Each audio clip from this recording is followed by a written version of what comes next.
that those are the things that are going to be able to break through. And so this book, I talk about a lot of things. How many of you heard about the Old Spice campaign on social media where they took the actor who played? Just raise your hand to try to get a feel. So for a lot of you that don't, Old Spice ran a campaign where they had that Super Bowl commercial that was really famous, Mustafa, like, you wish your man smelled like me, the shirtless guy on the horse. It was a big campaign. They actually took the actor into a studio and produced 100 one-on-one marketing videos, which I loved, perfectly executed, something I would tell our clients to do, giving shout-outs to people on Twitter. Like, flat out, would take somebody's username, they link bait a little, they'd give a shout-out to Alyssa Milano and my friend Kevin Rose, created Dig, and some of these social media names, and they made videos, 100 of them. Hey, Alyssa Milano, creative, super smart, linked it back to their Twitter and picked up 130,000 Twitter followers in a heartbeat. Huge campaign, huge success. They created context on television. They brought it into the trenches. They used YouTube, they used Twitter, they used Reddit, which is a great community of technology. Perfect. Until the part where the thank you economy matters.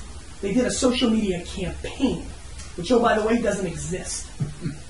A social media campaign is a one-night stand. Social media is a marriage with your customers. And so they did a campaign, they got all these people in, and they just left them there. They didn't engage with any of them, they didn't reply to anybody, they didn't answer any of their questions, the campaign ended, and they let it go. I think it's a huge mistake, and Ad Age and every other publication in the marketing world has been tripping over itself to praise Old Spice as like one of the great things. Every tech conference, there's somebody presenting on how great it was, and thanks for coming. No worries. Take care. Thanks. And I firmly believe that it was one of the worst executed thank you economy campaigns of the year. That I go completely countercultural on it. I think it was a huge mistake, and it's very, very obvious to me where the marketing world's going. Just like it was obvious I needed a website, just like it was obvious to me that web was important, just like it was obvious to me that I needed to take my web show mobile, just like I knew why the baseball card market was collapsing, comics were coming, just like I knew Australia and Spain were going to start becoming bigger categories. I know that consumers are about to become dramatically more important. Dramatically. To a place where I don't think you can imagine. I'm going to paint this last picture and I'll get into questions. In 1998, when we were a much smaller wine company, we had our biggest day of sales ever, and still to this day, we've not been able to trump it. It was the first time we did free shipping on WineLibrary.com. We sold so much wine that day, people didn't know what to do with themselves. People were buying wine like there was gold in those bottles. We had one guy place an order and say that he bought the wine for his daughter's wedding. I called him, living in the thank you economy back then and not realizing what it was, to thank him and just congratulate him. When I called him, I said, Jim, congratulations, amazing. When's the wedding? He goes, no. My daughter is 12. I said, what? He said, yeah, my daughter's 12 years old. He goes, but this is such a sick deal. I'm just going to put this in the cellar and I'll sit on it to the wedding. That's how intense free shipping was. And now all of you are so entitled that you don't even buy anything online unless it's free shipping. Or email. This is a good crowd for this, because a lot of people don't remember when email was awesome.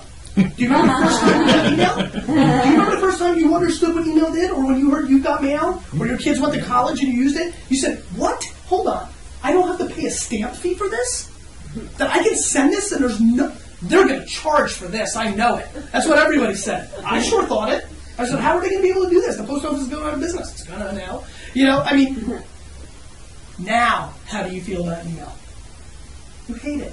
You get too much of it, you delete it, you don't like it. And so, what I know is that everything I write about in this book is going to be ruined by marketers in 5 years.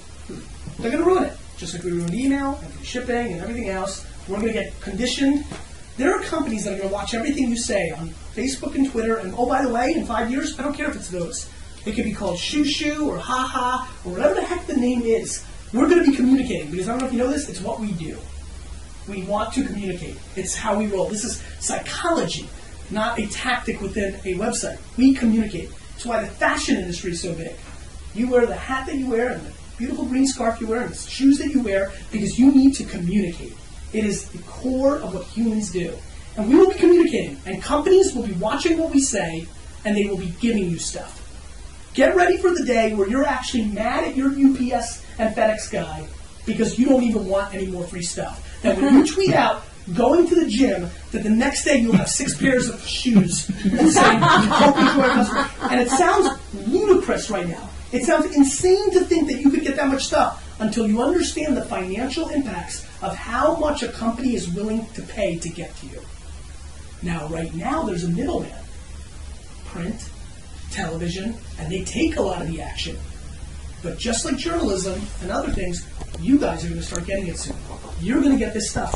You're going to get the stuff because for Nike to run a commercial, their average cost is hundreds of dollars just to get you to consume the message, let alone try the product. So why in the world, in a world where they can get directly to you because you're communicating about your interests and your habits, wouldn't they give it right to you? They will. They will. Once they believe in it, they will. Once they believe that they can get to you and that you're an influencer and that you can use it and there's value in it.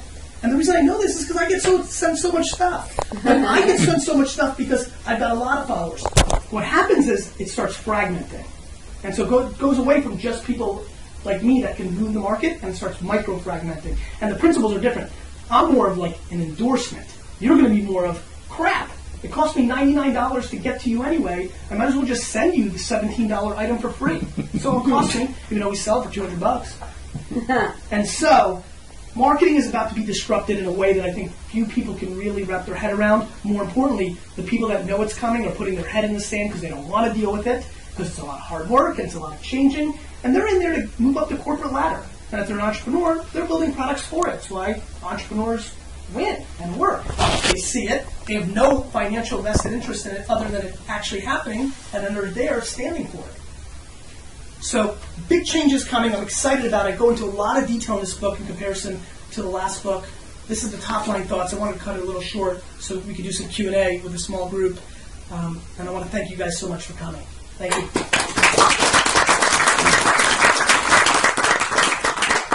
Questions? Yes, I was going to say, well, what's going to happen to the big marketing companies and who will be the winners? So the question is, what's going to happen to the big marketing companies and who will be the winners? I mean, what's going to happen to the big marketing companies is what always happens to the big marketing companies. They're going to start looking at small companies that get it, and they're going to buy them. And they're going to offer those services, right? It's not going to change. They'll be, you know, if you're talking about agencies, you know, companies under Omnicom and Edelman and all that, sure. They're going to buy. They're going to buy.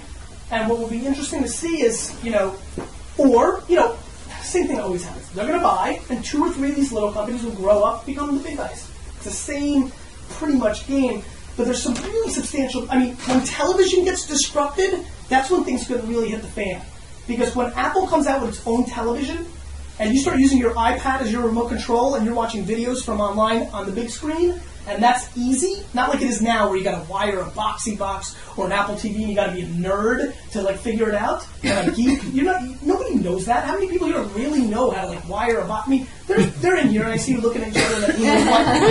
But until, like I was saying, until Sally, Arkansas, until like 50-year-old woman, middle America, that's not techie, can walk into Best Buy, buy an Apple TV, come home, look at her iPad. On the iPad already will be a new functionality to like TV. She hits it, and her YouTube video is playing on her television. That is when American Idol and Gossip Girl and all these shows have to start worrying. Because then we're going to consume differently. Many of you have been watching my show on your computer. And guess what? That's 30 minutes out of your day. Now 7, but it used to be 30, right? And that was coming at the expense of something. 10 years earlier, you were watching Who Shot JR? Now you're watching something else. And so, I guess not 10, maybe 30. But anyway, fair enough. You know where I'm going. The bottom line is, I think that's going to be the most fascinating. This is definitely going to disrupt agencies, but when TV falls and that revenue falls away, and all that money goes to the pot again, you're talking about real disruption, real opportunity, and a different way of marketing, I think. And listen, this happened before. Everybody acts like, everybody's so stuck in knowing their life, they don't think things are going to change. You just don't think that way. I mean, there was a day before television. Like, you spent money by giving the radio voice guy a lot of money to read your commercial. And then TV came. Stuff changed. You know, before the Gulf War, news on cable was laughed at. And then CNN won because they covered the entire Gulf War in 1990. And now we laugh at CNN because we don't need them to read tweets on the air. We can read it ourselves. And I can watch Al Jazeera America live feed because that's all they're watching because there's no other feed. So, you know, think about what you know now when you're buying a house and apartment. You've got the knowledge. all my real estate friends are bad because all consumers are so smart. You know, content and knowledge is a commodity. You know, back in the day, it was cool that you knew who the 6th president was. You could show your intelligence. I don't care. I got Google. I'll give you the answer in 2 seconds. It is a commodity.